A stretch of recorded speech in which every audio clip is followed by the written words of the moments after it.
Hola, buenos días a todos desde el grupo de psicólogos de la UBA. Eh, vamos a esperar un poco a que se vayan conectando y también a que me pida solicitud el disertante de hoy, Richard Kaufman. Así que vamos a esperar un poquito mientras se van conectando. Me pueden contar de dónde, de dónde nos escuchan, de qué lugar, de qué país, de qué ciudad. Mientras tanto vamos a esperar a que Richard se conecte.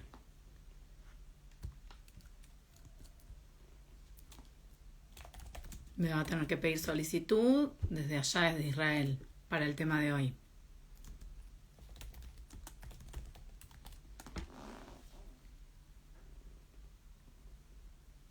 A ver, ahí se conectó, pero Richard me tiene que pedir solicitud. Richard, te pido por favor que me pidas. Así ya conectamos los dos y todos te ven a vos. A ver, perfecto. Transmitir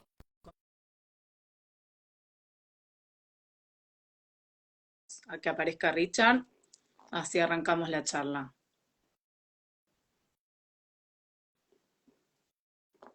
A ver, esperamos un poquito. Ahí está, Bárbaro. perfecto. Estamos. Richard, buen En hora día. cero cero, ¿qué tal? ¿Cómo estás? Cómo, cómo estás? Escúchame, Richard, voy a hacer primero la presentación, que recién acabo de entrar unos segundos antes que vos, así les Perfecto, cuento un poco a la gente sobre la charla de hoy.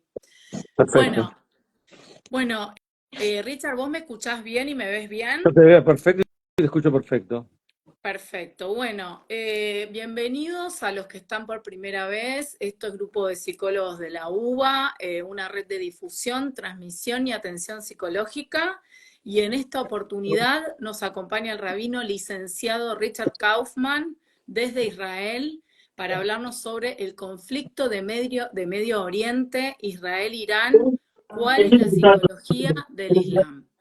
Bueno, Richard es rabino, nacido en Uruguay, radicado en Jerusalén desde hace 33 años. Él es licenciado en Historia del Pueblo de Israel de la Universidad Hebrea de Jerusalén y profesor de Historia General para colegios secundarios. Es rabino egresado del Beit Midrash Sefaradí de Jerusalén. Es guía turístico oficial del Ministerio de Turismo de Israel. Es coach ontológico graduado en IKC, es conferencista internacional y escritor, y bueno, muchas cosas más, pero tuvimos que resumir el currículum para que nos den los tiempos para poder hacer esta charla. Así que nuevamente, Richard, bienvenido. ¿Qué hora es allá Acá en son Jerusalén? las 6 y 1 minuto, creo, 6 y 1 minutos. Claro, así que bueno, ahí es un buenas tardes. Bueno, para dar comienzo a la charla de hoy, que va a ser bastante acotada en el tiempo, lo primero que te quiero preguntar, porque partimos de la base de que hay mucha gente que no está interiorizada en este tema de conflicto de Medio Oriente, es ¿cuándo empieza y cuál es el conflicto en Medio Oriente, ¿no? O sea, es decir, entre Israel y Palestina. Nos vamos a ir un poquitito al pasado, una síntesis que vos nos puedas hacer sobre cuándo y cómo empieza este conflicto. Ok, vamos a decir así, el concepto de Palestina en sí, sí, como país que un grupo de personas está reclamando, es algo que es sumamente moderno. Si uno revisa libros de historia hace 150 años y busca dónde aparece el pueblo palestino, dónde aparece Palestina, no lo va a encontrar. O sea, aparece Palestina como una provincia romana, aparece Palestina como el mandato británico sobre Palestina. Sí, pero no hay un pueblo palestino. Ahora, ¿cómo surge todo esto? La respuesta es la siguiente. Sí. El pueblo de Israel empieza a retornar mediados del siglo XIX en forma bastante importante hacia la tierra de Israel. ¿Sí? Fin del siglo XIX, principio del siglo XX, empiezan a crearse aquí ciudades, kibbutzim en plural, ¿sí? Y empiezan a llegar muchos judíos que crean acá fábricas, crean puestos de trabajo y muchas personas que vienen en países árabes, muchos árabes que vienen en países árabes, escuchan que en la tierra de Israel hay abundancia y trabajo, empiezan a venir aquí. Sin embargo, hasta el año 1840 en la tierra de Israel vivían aproximadamente 15.000 judíos y 15.000 árabes. That's it, o sea, eso era todo lo que había. Y esta gente después empiezan a hacer reclamos. Ahora, tengo una pequeña anécdota simpática que viene a ilustrar un poco esto. Cuentan que una vez en la ONU, es una historia real, una vez en la ONU, el israelí le dijo al presidente palestino, dice, Moisés se fue una vez a bañar al Nilo, y cuando salió del Nilo, un palestino le había robado la ropa. Y el palestino, el representante de la ONU, dice, pero si en esa época nosotros no existíamos. ¿Y qué le contesta el israelí? Le dice, eso es lo que yo quería escuchar. O sea, ¿cuál es el concepto acá? ¿Quiénes son los dueños originales de la tierra? El pueblo de Israel llegó a la tierra de Israel después de la salida de Egipto hace 3.300 años. ¿El Islam cuándo surge? El Islam surge en el año 632, el Islam tiene 1.400 años, el pueblo de Israel tiene 3.300 años. Los dueños originales del país somos nosotros. Ellos vinieron después, es como que vos ahora, Luciana, te vayas de viaje y yo ocupe tu casa. Cuando vos vuelvas yo te diga, no, ahora es mi casa. Vos, Máximo, si tenés buena onda, decís, ¿sabes lo que? Te presto un cuarto, pero sigue siendo mi casa, vivís bajo mis reglas. Esto es lo que pasó, nosotros nos echaron los romanos y retornamos a nuestra tierra. Y hay un conflicto ahora porque ellos dicen que les pertenece. Ahora, el conflicto va mucho más allá de eso porque tiene que ver con aspectos, obviamente, que tienen que ver con la religión, aspectos religiosos que son parte inherente del conflicto, ¿no? Sí, que eso lo vamos a ver después, pero bueno, sí, lo explicaste muy claro. Ahora, ¿qué pasó yéndonos a lo más actual? ¿Qué pasó el 7 de octubre del 2023? Bueno, a nivel concreto todo el mundo sabe lo que pasó. O sea, ¿qué quiere decir? Vimos que el Hamas de la Franja de Gaza nos ataca en forma sorpresiva, de manera indiscriminada, asesinan a 1.400 personas de maneras sumamente crueles, violan, queman, ¿sí? Descuartizan, algo tremendo y terrible, ¿sí? Contra la Paradoja, población. Richard, te hago un paréntesis un segundo, porque aunque vos no lo creas, hay mucha gente que no sabe lo que es el Hamas. En un segundito no podés decir qué es el Hamas, porque por ahí te escuchan y dicen, ¿qué es? A ver, decime eso. Ok, un segundo que estoy. Ok. El Hamas es una organización terrorista, ¿sí? Creada hace algunas decenas de años, ¿sí? Que tienen por objetivo el exterminio del Estado de Israel. O sea, ellos no reconocen el derecho de Israel a la existencia. Cuando uno mira, también de hecho la autoridad palestina, cuando uno mira los símbolos de la autoridad palestina, también los símbolos del Hamas, es el mapa entero de Israel, no solamente el mapa de la Franja de Gaza o el mapa de Judea y Samaria que ellos reclaman. Ellos no reconocen el derecho de Israel a la existencia. Esto tiene origen en lo que el Islam llama, ¿sí? La tierra al Islam y la tierra a la espada. O sea, el Islam divide el mundo en dos sectores. Está la tierra al Islam, que es la tierra que el Islam conquistó, y está la tierra a la espada, que es la tierra que el Islam, por medio de la espada, es decir, de la guerra, va a conquistar. Israel es como un hueso metido en la garganta del Medio Oriente. Entonces, desde el punto de vista de la religión, ellos no pueden reconocer el derecho de existencia del Estado de Israel, porque eso significa que están reconociendo que hay una parte del mundo que no debería de ser islámica. Y de acuerdo a la religión musulmana, el mundo entero debería de ser islámico. A diferencia del judaísmo, que no es proselitista, el Islam siempre sí es proselitista. De hecho, la historia de las guerras que vemos desde que el Islam fue creado tiene que ver también con eso, ¿sí? Claro. Bueno, entonces volviendo a lo que contabas del 7 de octubre, que yo te hice esa digresión de definición del Hamas. Entonces, ¿qué pasó? Dijiste, Hamas atacó a Israel. Ataque a Israel en forma indiscriminada. Estamos hablando, si uno diría, atacaron solamente bases militares, soldados, uno diría, bueno, son las reglas del juego entre los países, hay guerras entre países y ejércitos pelean contra ejércitos. Acá estamos hablando de ataque a kibutzim, yo vi una población civil. No quiero agarrar y describir las cosas que hicieron, ¿sí? Con mujeres, con niños, Y quemas de pero sí, familia, pero Richard, violaciones, o sea, las es cosas más necesario que aberrantes, digas. un segundo, las cosas más aberrantes que uno se puede imaginar son las cosas que hicieron, matando a 1.400 personas, aparte de todas las cosas que hicieron, y tomar más de 200 secuestrados civiles, la mayoría de ellos, a la Franja de Gaza, cuando hoy en día la Cruz Roja no tiene acceso a ellos, no tiene acceso a ellos, cosas terribles. Israel obviamente tiene que reaccionar ante eso, y entra en la Franja de Gaza justamente ¿para qué? Para eliminar todas las capacidades del Hamas, eliminar a los terroristas del Hamas y todas sus capacidades militares y gubernamentales para de alguna manera hacer que la amenaza que hay sobre la población de Israel deje de existir, porque Israel no puede vivir como Estado soberano, no puede convivir con ese tipo de amenazas, obviamente, como ningún país lo haría. Claro, claro. Claro, ahora, bueno, de ahí saltamos a que el sábado pasado hubo un ataque de Irán a Israel, ¿no? Ujú. Ese Claro, ataque de Irán a Israel fue como consecuencia, de acuerdo a fuentes extranjeras. Israel asesina en la embajada de Irán en Siria a muchos dignatarios y personas muy importantes del ejército iraní. Y ellos, como represalia, ¿qué hacen? Tiran 331 misiles, drones y otro tipo de armas contra Israel. Estamos hablando de armas que, si vieron alguna foto, son armas gigantes, armas con 500 kilos de explosivos, que si no sí, hubiera sido, yo digo sí, vi realmente por la fotos. bondad divina, porque el 99% de los misiles que nos tiraron y el ejército de Israel, con la ayuda del ejército de Estados Unidos, Gran Bretaña, Francia y un poco de ayuda de Jordania, logramos interceptar y parar a todos. Si eso hubiera caído en zonas civiles o no civiles, eso hubiera sido un desastre nacional.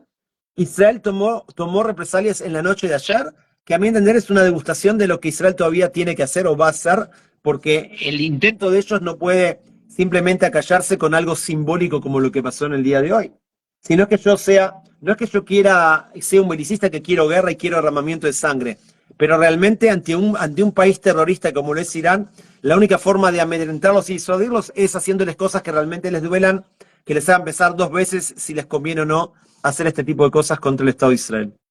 Bien, a eso quería llegar después, ¿no? Esto de lo que vos pensás y también en relación al pueblo israelí. Pero antes, como vos hiciste mención del tema del Islam y el título de esta charla es ¿cuál es la psicología? ¿Cuál es la filosofía del Islam? Porque tengo que aclarar que en esta red, o sea, nosotros hay una neutralidad, no es que uno acá va a decir tomo partido por esto o por otro, por lo menos desde la red. Por supuesto que el entrevistado puede Por opinar supuesto. lo que siente, lo que le pasa, lo que piensa.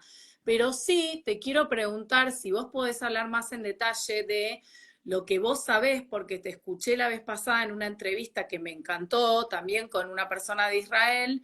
Eh, si podés contar un poco más sobre la filosofía del Islam, para entender un poco cómo funciona la psicología de los islamistas, lo que Mira, sepas, ¿no? Que sabés sí, un montón, segundo que no es un tema para contarlo así en 2 minutos, ¿cómo se dice? lo sé, Tomando un café, o sea, lo son, sé. son temas que estudian en la universidad durante meses, ¿no? Eh, Vamos a decir así, lo que expliqué antes también, o sea, el concepto de que el Islam separa al Islam hace de por sí que ya parten de una base belicista, que ellos tienen que expandirse y conquistar el mundo. Ahora, ¿cómo conquistas el mundo? No es que la gente dice, ok, nos rendimos y aceptamos. O sea, ya parten de una base de imposición, ¿ok? Quiero mencionar algo que tiene que ver un poco con entender lo que pasa en el mundo musulmán. Si uno mira la historia del Islam, desde que el Islam surge, ¿cómo empieza todo esto? Empieza en los primeros años con matanzas impresionantes también entre ellos, de los líderes de ellos. Ahora uno mira cómo se tratan entre los países árabes. La guerra de Irán-Irak hace varias decenas de años. Lo que pasó en Siria, mataron 500.000 personas. O sea, lamentablemente el lenguaje que los árabes manejan es el lenguaje de las guerras, de las matanzas, de los conflictos, también incluso cuando hay problemas entre familias, lo que se llama la venganza de sangre, etcétera. O sea, esos son los códigos, de alguna manera, que son manejados en parte del mundo islámico. Yo no quiero hablar, no quiero generalizar, hay de todo, en todo, como en todos lados, entonces eso ni que hablar, no hace falta ni decirlo. Pero hay algo así. Una vez, quiero contar anecdóticamente, una vez yo me tomo un taxi hace muchos años atrás, y me dice el taxista, el problema de Israel es que está manejado por judíos, o sea, el gobierno, de origen europeo. Y yo le digo, ¿qué tiene que ver? Le dice, mira, yo te voy a explicar. Yo nací creo que me dijo en Marruecos, nací en un país árabe. Y yo entiendo la mentalidad del árabe. Y al árabe hay que hablarle en árabe, no solamente en árabe a nivel del lenguaje, a nivel de los códigos que maneja. O sea, entre ellos, ¿cuál es el lenguaje que se maneja? Es el lenguaje de la fuerza. Mm, Entonces, si vos venís a hablarles en un lenguaje europeo, en un lenguaje más diplomático, más políticamente correcto, no te entienden. No mm. te entienden, lamentablemente, o sea, lamentablemente nos obligan a nosotros a tener que hablarles en el lenguaje de ellos para de alguna manera poder defender nuestro derecho a la existencia, lo cual no nos gustaría que siempre sea así. Nos gustaría que podamos vivir realmente en paz, en convivencia, y que esta sea la moneda de uso cotidiano entre nosotros. Lamentablemente, vemos que desde que se creó el Estado de Israel y también de antes, esto no es del todo posible. Si bien, por supuesto, que en el mundo islámico hay países que son más moderados, ¿sí? Con los cuales Israel ha llegado a acuerdos de paz, también por temas de conveniencia, etcétera, que son países que de alguna manera demostraron una mejor buena voluntad para llegar a una especie de acuerdo de paz, o por lo menos de no agresión o paz fría, como se dice. Claro, porque, a ver, me interesa un poquitito más esto. Vos dijiste, bueno, no todos los musulmanes, no todos los islamistas son iguales, como en todos lados, ¿no? Como que, bueno, uno tiene como divisiones, subdivisiones, pero sé que entre los musulmanes hay como una división así muy concreta A entre, grosso creo que modo, entre chunitas y sunitas. Te quería sonitas y preguntar un poco de chiitas. eso. Sí, te quería preguntar si podés más o menos esbozar las diferencias, que son como las dos más importantes, los dos Surgen grupos cuando más se crea, importantes. surgen cuando se crea el Islam. Sí, los chiitas siguen supuestamente al yerno de Mahoma, y los otros no, los sunitas tienen que ver, la suna significa la tradición, los que siguen la tradición. El 90% del mundo islámico son sunitas, el 10% son chiitas, ¿ok? Chiitas son países como Irán, por supuesto, en primer lugar, como Líbano. Con el Hamas pasa algo interesante, que son sunitas, sí, la mayoritariamente apoyados por el régimen islamita, que es chiita. ¿Cuál es el común denominador? El odio al Estado de Israel, el odio y la negación del derecho de existencia del Estado de Israel, que eso fue lamentablemente el común denominador de gran parte del mundo islámico. Hoy en día tenemos los acuerdos de Abraham, tenemos un acuerdo de paz con Egipto, acuerdo de paz con Jordania. Si bien no son paz, no es una paz caliente, pero es una paz fría, pero sirve por lo menos no hay agresión. Hay que ver qué es lo que pasa a futuro, ¿sí? Porque lamentablemente el mundo islámico es muy, muy poco estable, y lamentablemente cada tantos años, como pasó en Irán en el 79, sí, que derrocaron al Shah de Irán y vino el régimen de Khomeini y demás. Entonces, el futuro dirá para dónde van las cosas. Nosotros, por lo pronto, seguimos construyendo nuestro país, a diferencia de ellos que se dedican a destruir, solo nos dedicamos a construir.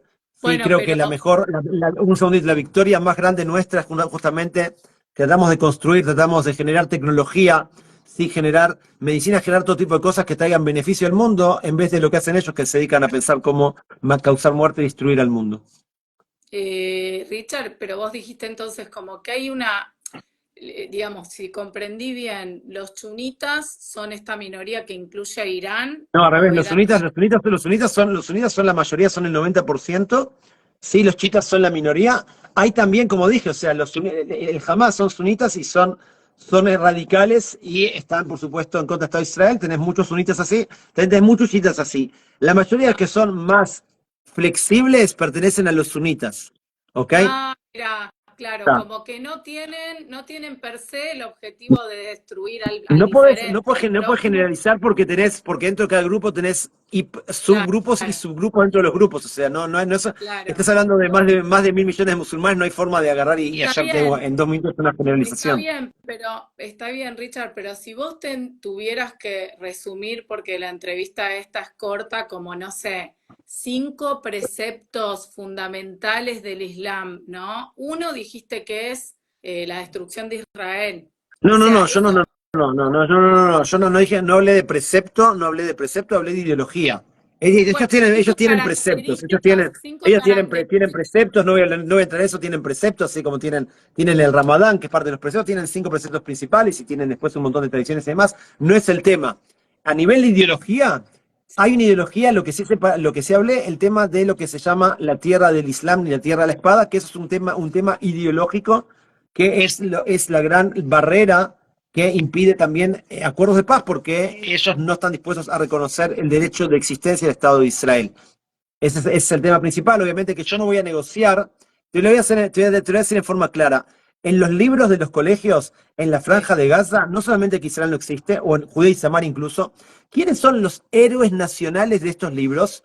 aquellos que se inmolaron para matar judíos. Los nombres de las calles son nombres de terroristas que se inmolaron para matar judíos. ¿Yo con quién me voy a sentar a negociar? ¿Con alguien que está educando a sus hijos para que en la próxima generación salgan a matar judíos? Obviamente que no es legítimo sentarme a negociar con alguien así.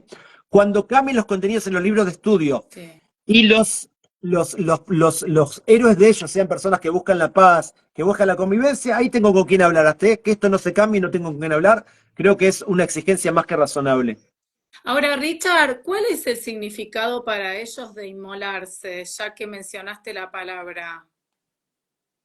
Hay un concepto que dicen que la persona que se inmola en nombre del Islam, entonces tiene prometido en el cielo 72 vírgenes, sí, todo un paraíso bastante interesante para los parámetros de ellos. Y ellos creen que esto es así, y creen que a través de ellos se llaman Kedoshim, se llaman santos. O sea, la forma de santificarse, de acuerdo a esta concepción, es inmolándose en la del Islam. Y en el caso de la lucha contra nosotros, es, por ejemplo, un terrorista que se explota y mata judíos, se considera un héroe, eso lo dicen los líderes Hamás. Estaba muy contento, supuestamente, porque no creo que sea del todo cierto. Ismael Haniyeh, nosotros hicimos Israel supuestamente atacó y mató 3 de los hijos de él que estaban involucrados en la toma de los rehenes y demás. Y él con la esposa aparecieron como diciendo, buenísimo, o sea, gracias a Dios que tuvimos el mérito de que nuestros hijos murieron como santos, ¿sí? Siendo parte de matarse a judíos. O sea, ese es el lenguaje que manejan. Entonces, pues los oyentes de esta charla y de tu canal pueden entender, ¿sí? Con quién tenemos nosotros que lidiar. Y Por pueden entender que no es eso, fácil. Israel hace lo posible por no matar civiles. No es que Israel está deseoso de matar civiles. Ahora es una guerra y en la guerra a veces mueren civiles.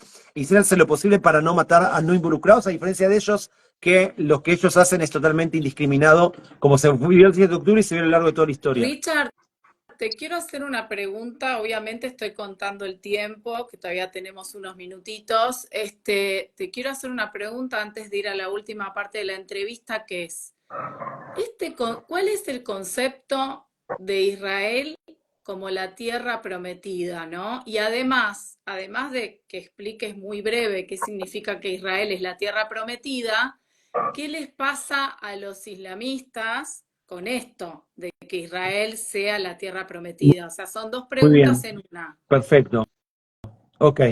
Israel es la tierra prometida porque Dios se la prometió al patriarca Abraham y después a su hijo Isaac y Jacob, que la tierra de Israel es la tierra que fue entregada para el pueblo de Israel. Y te quiero contarte algo, que en ningún lugar del Corán, que es el libro principal del Islam, aparece que la tierra de Israel le pertenece al Islam. No solamente eso, ellos, por ejemplo, sostienen que la tercera ciudad santa del Islam es Jerusalén. Está la Meca, Medina y Jerusalén. Ahora, Mirá, ¿cuántas veces aparece mencionada Jerusalén en el Corán? Cero. Ni una sola vez aparece mencionada Jerusalén en el Corán. Entonces, ¿cómo puede ser que ellos sostengan que es la tercera ciudad santa si no aparece mencionada? Es porque hubo una pica, una pelea entre dos califas cuando surge el Islam.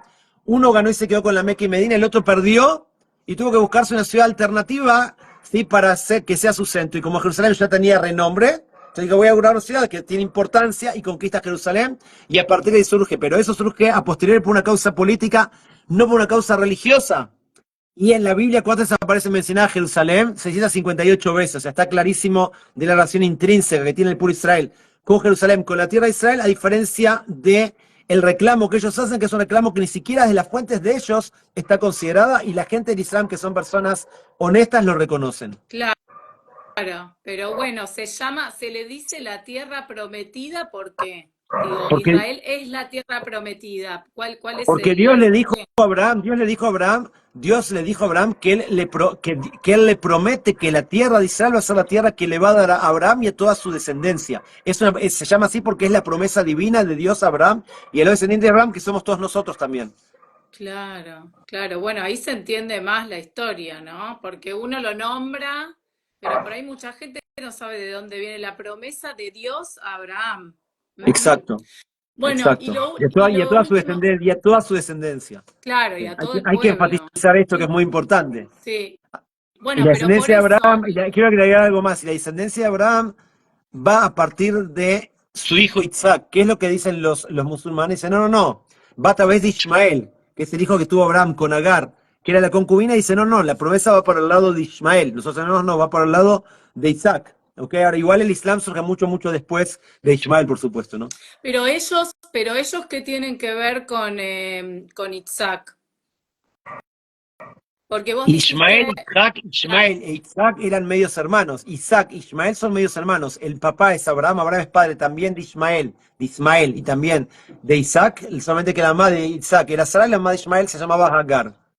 sí, pero ellos ¿qué ponen en cuestión de eso? ¿Qué es lo que Ellos cuestionan de estos lo que hermanos? hicieron en el Corán, lo que hicieron en el Corán fue cambiar la historia. Cuando surge el Islam, en vez de que el hijo elegido sea Isaac, es Ismael. Ellos dicen, no, no, no, es Ismael, hay un error acá de texto, es Ismael, y ellos agarran y direccionan toda la historia a favor de sus intereses, por decirlo de alguna manera. Claro, pero una pregunta, ¿Ismael tiene algo que ver con ellos que les convenía Ellos intermediar? sostienen, supuestamente el mundo islámico desciende de Ismael, exactamente. Ah, ahora entiendo. Como descienden de Ismael, ellos, digamos, según el Corán, para ellos, como que la tierra vino de la mano de él, la tierra prometida. Sí, supuestamente es la tierra prometida para ellos, pero de vuelta, en ningún lugar del Islam aparece más, aparece un montón de Sí, lugares que aparece que le pertenece que la tierra de Israel le pertenece al pueblo de sí, Israel. O sea, sí, se entendió. ellos a priori en el Corán no aparece que la tierra de Israel es pertenencia del Islam. O sea que está al revés, aparece que está destinada al pueblo de Israel. Es más, en el monte del templo hay una puerta que se llama el portón de los hijos de Israel, o sea, inclusive los nombres de los lugares tienen que ver con el establecimiento del pueblo de Israel en la tierra de Israel. Claro. Bueno, lo último que te quiero preguntar es, esto mismo que vos, bueno, viste que hoy a las 4 de la mañana hubo un ataque de Israel e Irán, una de las tres ciudades como más importantes de Irán, según dicen los medios. Lo que te quiero preguntar es, ¿el pueblo israelí pide el freno de esta escalada, o sea, el no al contraataque? ¿Qué piensa vos que estás ahí en Jerusalén? ¿Qué dice el pueblo? No vos, Richard. El pueblo israelí, ¿qué pide? ¿Freno Mirá, a la escalada o continuar y contraatacar? te voy a decir, ¿sabes cuál es el tema acá? El tema acá es quiénes son este gobierno que gobierna hoy en día Irán. Si Israel no tiene un conflicto con el pueblo iraní, tiene un conflicto con el gobierno iraní. Ahora, este gobierno iraní está desarrollando armas atómicas, que ellos quieren terminar de desarrollarlas, para exterminar a Israel. Y eso no lo ocultan, eso lo dicen ellos en voz cantante y sonante. El objetivo de ellos es el exterminio del Estado de Israel. Entonces, frente a una amenaza de exterminio, ¿nosotros qué podemos hacer? Podemos agarrar y decir, ok, no reaccionemos, no nos dan opción. O sea, alguien te dice, te quiero matar, ¿qué vas a hacer vos? Vas a tratar de matarlo antes. Si es tu vida o la del otro, bueno, tu vida está antes que la del otro. Y lamentablemente no estamos hablando acá de un régimen que, bueno, tiene algunas personas que son un poco extremistas, pero el resto de las personas son, digamos, más flexibles o menos extremistas. Estamos hablando acá de un régimen entero que tiene por objetivo la destrucción de Israel. Frente a ellos, lo que yo y creo que la mayoría de Israel dicen es que hay que buscar la forma de, obviamente, neutralizar todos estos propósitos que ellos tienen y, tengo la palabra en español, Ah, ¿sí? Abortar los intentos de desarrollo de armas nucleares y todo tipo de intentos que ellos puedan hacer para, no solamente para exterminar a Israel, sino para amenazar a la población de Israel. ¿Qué hubiera pasado si hubieran caído 331 misiles? O 300 misiles, o 30 misiles, de los misiles que ellos tiraron en el medio de la población. ¿Qué hubiera pasado si una bomba de 500 kilos cae en el medio del lugar? Estamos hablando de una hipercatástrofe. Yo de vuelta digo, gracias a la ayuda del Creador. ¿Por qué digo la ayuda de Dios? Porque es cierto que vinieron los ejércitos, pero ¿qué probabilidad hay que vos pares el 99% de los misiles? Estadísticamente decían quizás el 90% podemos parar. Quiere decir que 33 misiles hubieran caído. Y cayó una niña beduina fue herida, una sola persona herida y daños menores en una base de la Fuerza Aérea y se terminó. O sea, podría ser una catástrofe de marca mayor y realmente desde el punto de vista también militar, inclusive fue un milagro lo que pasó, gracias a Dios, sí que no pasó a mayores, pero eso no implica que la respuesta Israel tiene que ser una respuesta contundente para que ellos no se tienten a volver a hacer lo o mismo sea, más adelante. o sea que vos estás a favor de que haya escalada, de que Israel ¿Qué quiere se decir escalada? lance. No, espera, espera, un segundo, Yo estoy a Richard. favor de que se neutralice el poder que ellos tienen. Si eso implica que nosotros vamos a atacar y eso va a llevar a una escalada, en algún momento va a tener que pasar, porque Israel tiene que frenar tanto el desarrollo nuclear de ellos como los intentos que ellos están esforzándose por desarrollar para exterminar a Israel, que son todos los sistemas de misiles que Por ellos eso tienen. Pero la forma de frenar, para vos, la forma de frenar eso es contraatacando, ¿esa Mirá, es la forma o Mira, hay mira, la otras? forma de frenar, mira, la forma de frenar, si fuese posible que haya un cambio de gobierno en Irán, que haya no voy a decir de qué forma eso tiene que pasar, que haya un cambio Sí, de gobierno y que venga un gobierno que sea, que sea un gobierno tolerante, un gobierno como el gobierno que había antes de la revolución de Khomeini. Entonces, esa sería la forma mejor de poder desmantelar todo esto. De momento que ellos son los que están en el gobierno de Irán y ellos siguen desarrollando sistemas para exterminar a Israel, entonces no nos dan opción. Alguien dijo algo interesante, dijeron, si Israel bombardease a los depósitos de petróleo, el 80% el 80% de la economía iraní está sustentada en el petróleo. Si nosotros agarramos y destruimos los pozos de petróleo, eso implica que ellos no tienen plata ni para financiar terrorismo, ni para claro. financiar a su ejército. Es cierto que hay gente de la población que la va a pasar mal, pero de esa manera podemos cortar en forma abrupta si lo que ellos quieren hacer. Claro, esto pone también en juego todo tipo de intereses mundiales, si va a subir el precio del petróleo a nivel mundial porque Irán baja el escenario y hay todo tipo de cosas que quizás Israel tenga que tomar en cuenta, pero si no considerásemos los intereses del mundo, Mm. de alguna manera esa es la forma más rápida de no solamente frenar lo que ellos están haciendo, sino también de que haya tanta presión de la población local que al final el gobierno que está ahora sea desmantelado de alguna manera. Y Dios bueno, sabe está lo que va bien, a pasar, pero como se dice, ¿no? vos lo que estás diciendo es que la única forma en que puede frenar este conflicto bélico que mucha gente dice se viene la Tercera Guerra Mundial, o sea, te cuento lo que se escucha acá, no sé allá, pero acá se escucha se viene la Tercera Guerra Mundial. O sea, para vos, Richard Kaufman, la forma de frenar ese conflicto bélico sería que si no es contraatacando, es cambiando el gobierno de Irán, o sea, sí, cambiando el presidente, pero bueno, para que pase eso, tiene que, digamos, es como medio, no sé qué tan viable es que cambie la presidencia de Irán. No lo puede Mirá, pedir así como se Israel levantó, eso. así como en el año 69 levantó la revolución islámica y Khomeini tomó el poder, así podría pasar al revés, que la gente del pueblo de Irán, que son, gran parte de ellos son personas mucho más tolerantes y más centradas, sí que deciden agarrar y hacer algo para que el gobierno caiga, lo que sería una especie de rebelión interna dentro de Irán Claro, para que eso pase. claro. Mirá, yo, no sé, yo creo que es un poco sensacionalista decir se está armando la Tercera Guerra Mundial. Esto que está pasando acá son fichas pequeñas en el ajedrez del mundo. O sea, tenés el conflicto entre Rusia y Ucrania, Sí, hay un montón de sí, conflictos de interés entre China y Estados Unidos, un montón sí, de cosas que entran dentro de esta sí, olla que se está revolviendo. por Esto es un eso. ingrediente más, no es el ingrediente principal. Tenés total Bueno, razón, o sea, no es la única guerra. Por eh, eso por ahí ni que también hablar, hablan no es que de... por culpa nuestra se arma la Tercera Guerra Mundial, ni mucho menos. Israel tiene que velar en primer lugar por sus intereses y por su población como cualquier país normal del mundo lo haría. Está bien, Luciana, ha sido un Richard. gusto haber compartido este tiempo contigo. Yo estoy por entrar Richard, en Shabbat, te entonces tengo pregunto que terminar.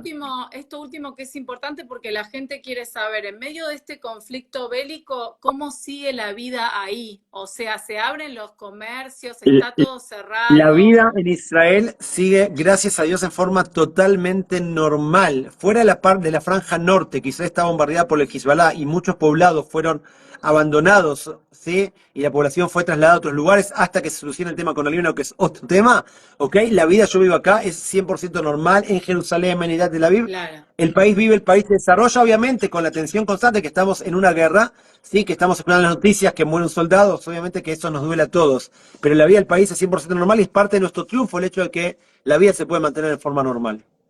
Perfecto, Richard, te súper agradezco y voy a dejar tu Instagram, digo tu Instagram para que los que quieran te agreguen, que se Ok. llama arroba el canal de Richard. ¿Es así? ¿Es correcto, Empezó Richard? hace pocas semanas, por eso no hay mucha gente, pero todo bien. Bueno, Ok, Richard, te súper agradezco, fuiste súper claro, bueno, gracias por el espacio, ok. te mando un saludo muy grande y estamos en Igualmente, Luciana, contacto. y bueno, bendición para vos también, todo lo mejor y alegrías y cosas buenas para todos los oyentes y para toda la gente de bien que hay en el mundo, como dice el Sí, presidente Milei. gracias, Todo lo Richard, un mejor. saludo.